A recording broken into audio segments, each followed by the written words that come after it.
So how was Labor Day for all of you constant listeners? I forgot to ask you guys that last week on episode 68, so I'll ask you now. Yeah, summer's over. That's a bummer. But hey, fall's always a great time of year. We get some milder weather and temperatures, and it's a great run coming up for sports, the best part of the calendar year when it comes to watching sports. Episode 69, we are going to dedicate to a team that once set a league record for wins in a season. And this is in the NBA, and the team is the 71-72 Los Angeles Lakers, and who that season came out victorious 69 times. The record has since been broken, by the way, once by the Jordan Bulls in the mid-90s. I remember that team. And then once again, I think most of us remember this team by the Golden State Warriors about 5 years ago. But the record held for about 25 years, and that Lakers team from the early 70s, it's a really intriguing one to me. I didn't have a chance to see them play in person or when they were doing their thing. I was way too young for that with that era.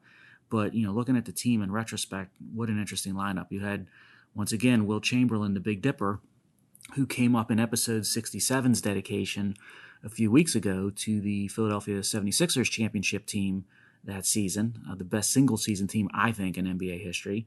But now Chamberlain shows up again on this Lakers team, and like when he was on the 76ers, he had a lot of help with the 71-72 Lakers. First, he had Elgin Baylor at forward.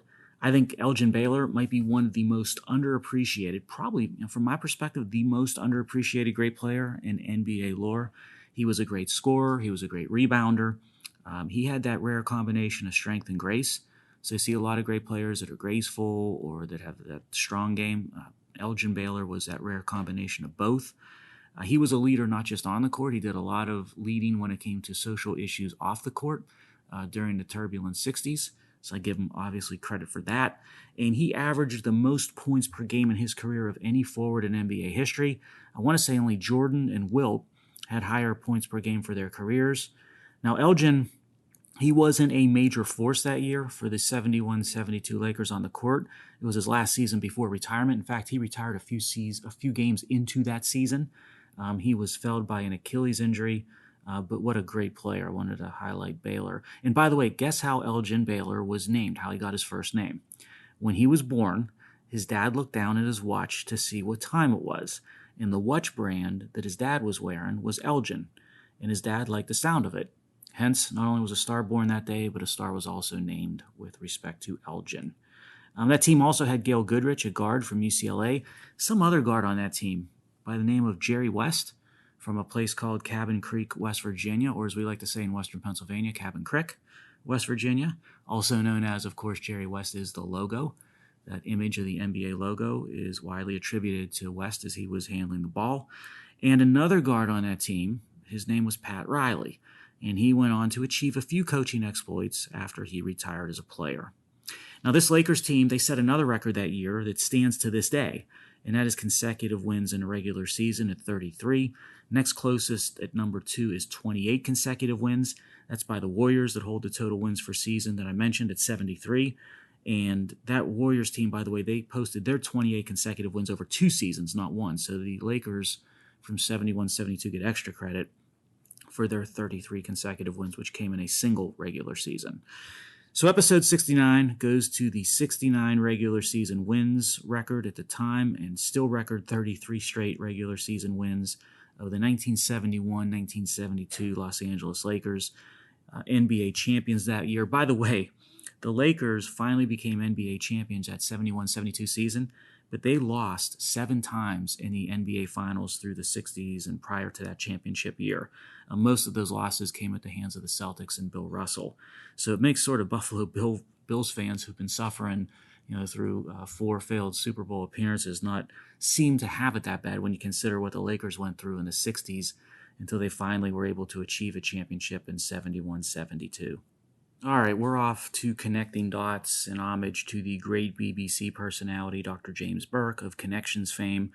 So the 71-72 Lakers and their 69 regular season wins, their 33 consecutive regular season victories, and their NBA title were all occurring at the same time when a guy in France was putting the capstone on his legendary career in art. His name was Pablo, as in Pablo Picasso. He died in 1973, but was on fire at the end of his life in the late 60s and early 70s. His final works ranged all over the place, and he never stopped evolving. always changing. Sort of reminds me of that Yes song from the Yes album, Perpetual Change, for all you Yes fans. Picasso, toward the end of his life, he was all in when it came to work, basically a workaholic. He went out on limbs, he became more colorful and more expressive, and from about 1968 to 1971, he was, I guess the best term to deem his is massively prolific. And his works later in life, while the Lakers were winning their championships, they were brutally panned by the expert art critics. They were called pornographic. He was called an impotent old man past his prime. But guess what? Later, after his death, those same expert critics in art, they came to see his late works as a new form of creation in art. You gotta love those experts and those critics. More on Picasso's death at the end of this episode. Now, that 71-72 Lakers team and Picasso's last push with his art prior to his passing, they both sat right between one of my favorite books and favorite all-time movies, which are going to serve as our next topics of discussion. So like Wilt's nickname of the Big Dipper and Jerry West's nickname of Zeke from Cabin Creek, see the Western PA pronunciation of Crick, it won't work there because it doesn't rhyme. Both the book and the movie that I'm going to talk about, they took their name from the nickname of the subject, who sported a tattoo of a butterfly on his chest, and the French word for butterfly is papillon. In 1969, right before the Lakers team, for our dedication, the French ex-con Henri Charrière, he wrote an amazing autobiography about his time in a French prison colony in French Guiana before World War II. Now, he was wrongly accused and found guilty of murder and was sent from France to Devil's Island in French Guiana. And the book was called Papillon. It's a classic. I encourage you to read it. I highly recommend it. It might be the greatest true life adventure story ever told. The book motivates. It'll shock you. It makes you think about what you have inside as it relates to inner resolve. And I'll tell you, it got me thinking and really interested a few years back when I reread it in working with returning citizens, which is something that I've been spending more and more time on here the past year or so. Now, the book Papillon became a global bestseller and is in over 200 editions in over 20 languages. So a lot of people have given this book a read. And in 1973, right after the Lakers team for our dedication, Hollywood decided to make a movie based on the book. It starred Dustin Hoffman and Steve McQueen, two iconic actors from that era. A classic movie, almost as good as the book. You watch this movie and it could be the dead of January, in the middle of winter, you'll start sweating. I mean, they really do a good job of getting the environment and the atmosphere of that prison colony across on the screen. They did a great job conveying that when you look at French Guiana and Devil's Island. Now, the critics, including Siskel and Ebert, both of them, they panned the movie. I love the movie, maybe love it even more because the critics didn't.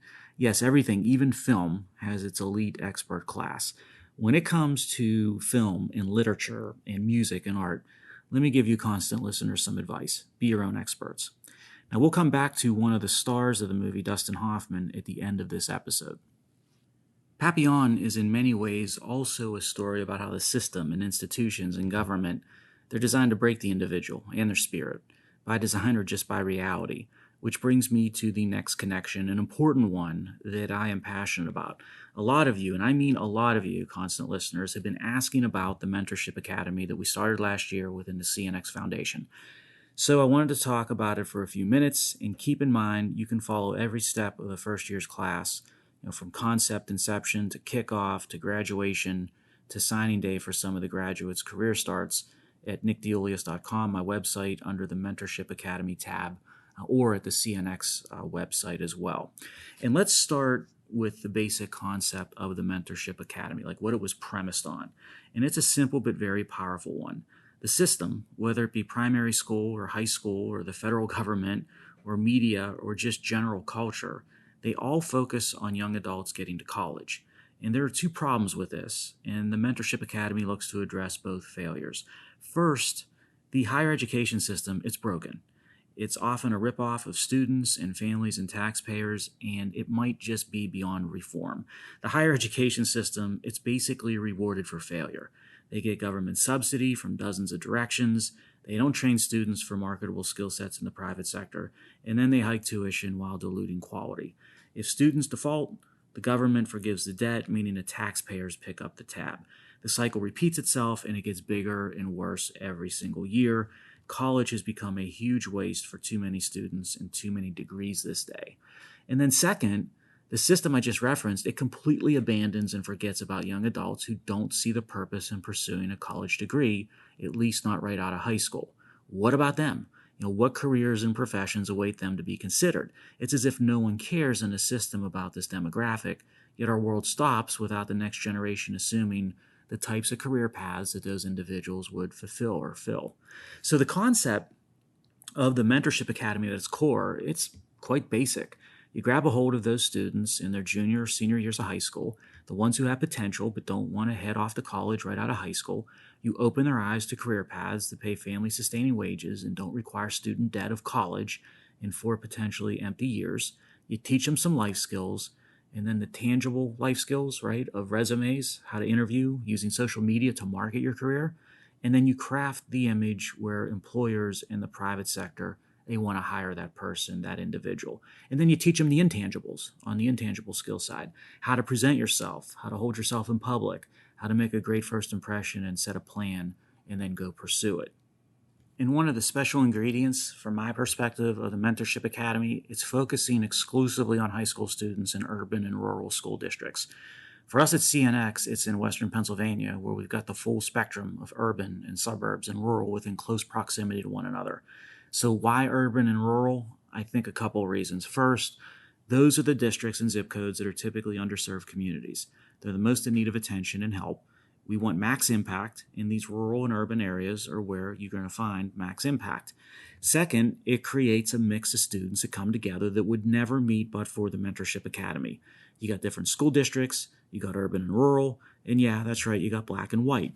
In this country and our culture, we spend so much time obsessing over differences between things like races that maybe it's time to start focusing on shared goals and objectives, particularly for our neighbors a few minutes drive from each other.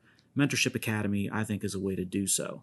And then third, these zip codes, they're not equipped with the resources and the infrastructure that a lot of suburban districts enjoy. This is a way to deliver these types of resources straight from the private sector and the real economy to those students. Resources and career paths where careers and professions not needing a degree are ready and waiting for the students. No debt, awesome pay, careers, not just jobs. So the student, he walks away or she walks away with a couple of crucial wins.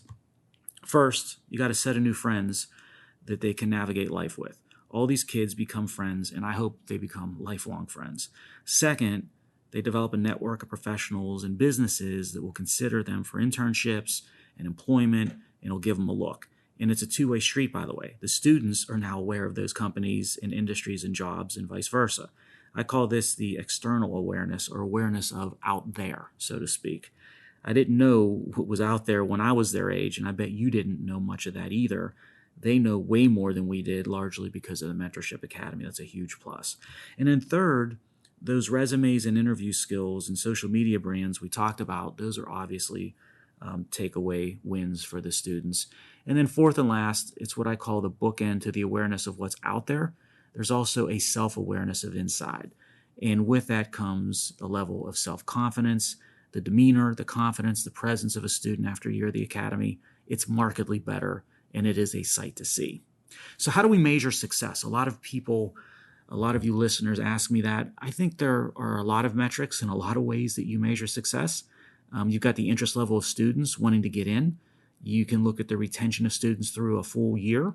You can look at attendance generally. You can look at the interests of people being mentors in companies and industries that want to participate. Looking at each student exiting with those tangible and intangible skills that I just ran through. And last but not least, a bona fide job, career, professional path. We are succeeding, I believe, big time with 1 year under our belt. But, we recognize that we're not going to bat 1,000, and we will not succeed everywhere always.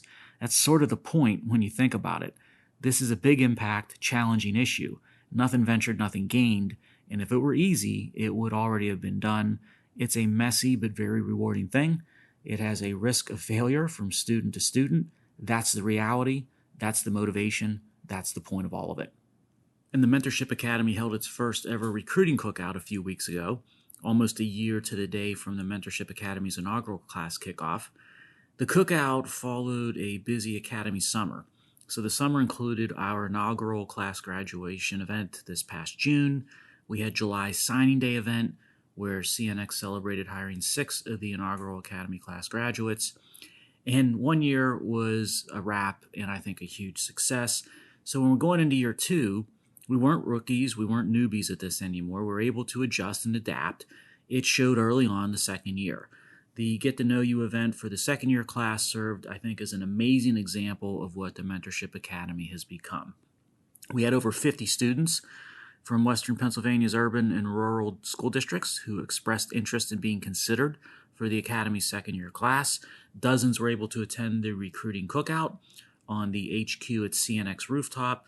And by the way, we hold co-ed classes in parallel of male and female cohorts. The weather, it was perfect. The food was awesome. But the best part were the conversations that were ensued at the event. Students open up when they feel at ease and when they establish a level of trust with those around them. Common sense. Mentors, they play a crucial role in the execution of the Academy's mission because they're the key to establishing that trust that I just spoke about. This year, we've got more mentors. Most of them have a year's worth of experience under their belt, and it seems that everyone shares an excitement about the chance to perform the role even better than the prior year. Those characteristics go a long way in connecting to new students. Another pivotal aspect of this year's effort is that many of the second-year recruits, they were referred by first-year students. So you meet new students around the rooftop cookout that day, and you heard numerous types of I'm friends with or I'm cousins with a student who participated in the first-year class, which means many of the recruits have a decent idea of what the Academy is all about. Word-of-mouth credibility built with last year's students, that converts to comfort and openness to those who are referred for the second-year class. And speaking of those first-year students, many of the rising seniors, they wanted to come back for a second year of the Academy during their senior year of high school. This group showed up in force at the cookout that we had a few weeks ago. They made a huge difference. They basically have transformed into leaders among their peers, and that was awesome to see.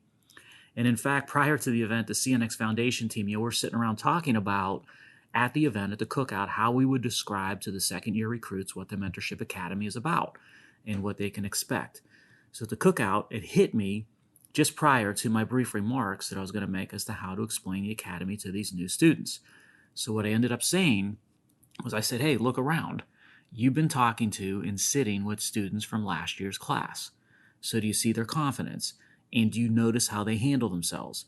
Can you sense the excitement that they have about what's to come? That's what you'll embody after a year in the Academy if you apply yourself. So I could talk all day about the Mentorship Academy, and I could dedicate 10 episodes of the far middle to it. I can tell you I've been here now at the company CNX for 32 years. Been really fortunate to do a lot of cool, meaningful, awesome things over that time. The Mentorship Academy, it ranks at the top of that list. You got to join us. We set it up to be able to scale this thing. We set it up to be able to copy this thing elsewhere beyond Western Pennsylvania. You can mentor. You can offer a site visit with your business. You can refer a student, whatever.